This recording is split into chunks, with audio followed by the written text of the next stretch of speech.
Когда Honda в 2014 году впервые представила малыша MSX 125, который в США стал продаваться как Гром, у многих в голове возник вопрос, а кто это будет покупать? Но как оказалось, люди стали их сметать у дилеров так, что последним пришлось брать предоплату и ставить всех желающих купить Honda Grom в длиннющую очередь ожидающих свой заказ. В итоге этот мотоцикл стал поистине глобальным продуктом и хитом по всему миру. В свой первый сезон продаж MSX 125 вошел в 5 самых продаваемых 125-кубовых мотоциклов. И на данный момент всего было продано уже более 750 тысяч этих мини-мотоциклов. И я думаю, что отметка в 1 миллион в скором времени тоже покорится этому малышу. Тем более, что в этом году Гром наконец-то получил обновление.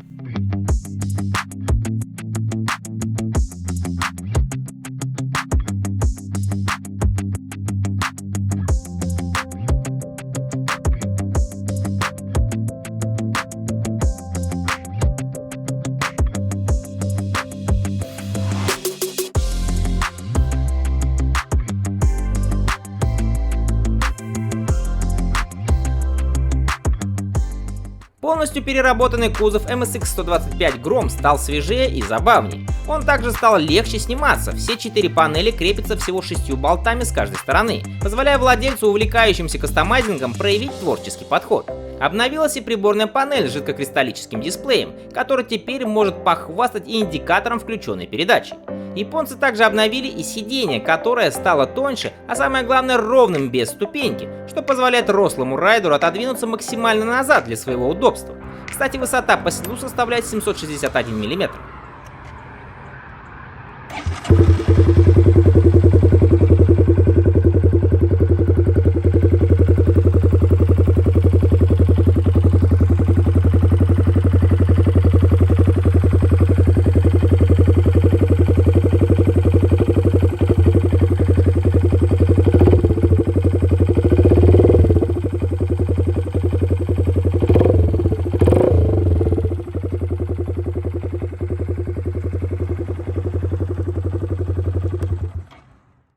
Но самым главным обновлением стал двигатель, соответствующий теперь нормам Евро-5, который имеет тот же объем 125 кубических сантиметров, однако у него поменялась размерность. Диаметр цилиндра уменьшился с 52,4 мм до 50 мм, а ход поршня увеличился с 57,9 мм до 63,1 мм. Также и повысилась степень сжатия с 9,3 к 1 до 10 к 1, плюс к этому увеличился объем и короба воздушного фильтра.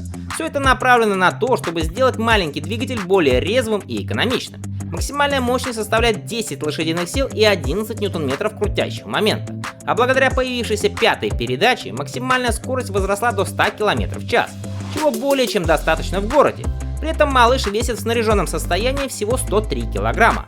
По поводу расхода можно смело сказать, что Гром не кушает, а нюхает бензин. Honda заявила пробег на 1 литре 66,6 километра, что при баке в 6 литров, если даже округлить до 60 километров на 1 литр, обеспечивает запас хода свыше 350 километров, а это весьма внушительно.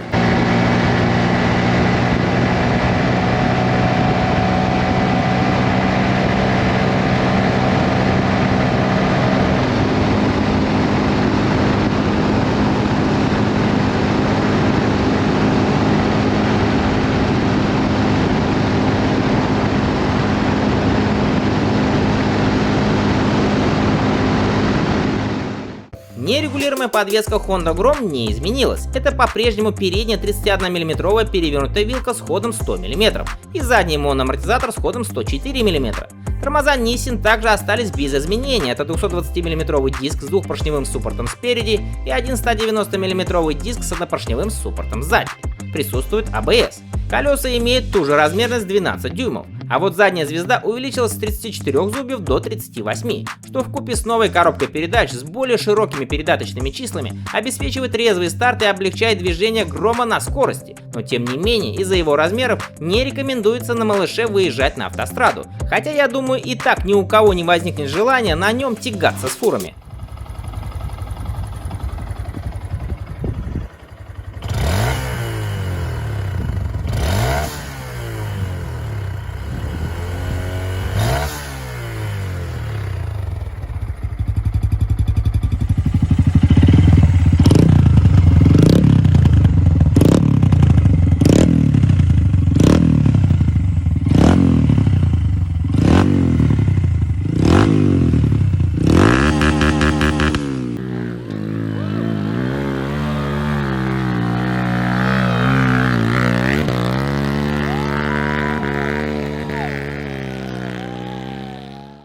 Еще одним отличием нового Honda Grom от старого является светодиодная фара, которая теперь вернулась к своей круглой форме вместо узкого прямоугольника, а поворотники теперь расположены выше, под самой приборной панелью, а не на корпусе фары, как было раньше. Этот настоящий, но маленький мотоцикл отлично подойдет как для новичка, который только начинает свою жизнь в мотоциклетном мире, так и для опытного райдера, кому нужна рабочая лошадка. Плюс к этому на Honda Grom в различных странах проводятся соревнования и существует даже трековая версия HRC. За базовую обновленную версию дико популярного малыша на старте продаж просили $3399.